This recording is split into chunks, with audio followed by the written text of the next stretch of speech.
స్వచ్ఛధనం పచ్చదనం కార్యక్రమం చివరి రోజు సందర్భంగా గ్రేటర్ శివారు అల్వాల్ సర్కిల్లో ప్రజాప్రతినిధులు అధికారులు మొక్కలు నాటారు.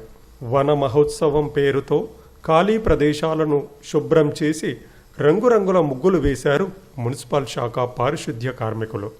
మత్స్యబొల్లారం డివిజన్ హెచ్ఎంటీ కాలనీలో స్థానిక కార్పొరేటర్ రాజ్ జితేందర్ నాథ్ ఆధ్వర్యంలో మొక్కలు నాటారు. ఈ కార్యక్రమంలో జీహెచ్ఎంసీ అధికారులు కాలనీవాసులు పాల్గొన్నారు. ఈ సందర్భంగా కార్పొరేటర్ రాజ్ జితేందర్ నాథ్ మాట్లాడుతూ మంచి వాతావరణాన్ని మన ముందు తరాలకు అందించాల్సిన బాధ్యత మనపై ఉందన్నారు. రేపటి తరం కోసం ఇప్పుడు మొక్కలను నాటి వాటిని పెంచే బాధ్యతను ప్రతి ఒక్కరూ తీసుకోవాలని సూచించారు.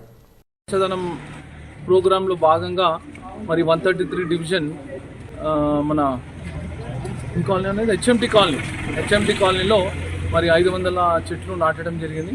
మరి ఈ చెట్లన్నీ కూడా ఈ మొత్తం ఈ వర్షాకాలం సీజన్లో మొత్తం ప్రతి కాలనీలో కూడా ఈ చెట్లు నాటడం జరుగుతుంది.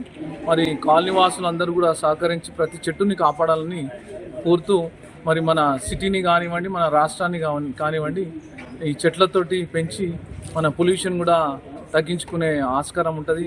వచ్చే జనరేషన్ మన పిల్లలకు కూడా పచ్చదనం స్వచ్ఛదనం కార్యక్రమంలో భాగంగా ముందు తీసుకెళ్లాలని కోరుతూ సెలవు తీసుకుంటాం.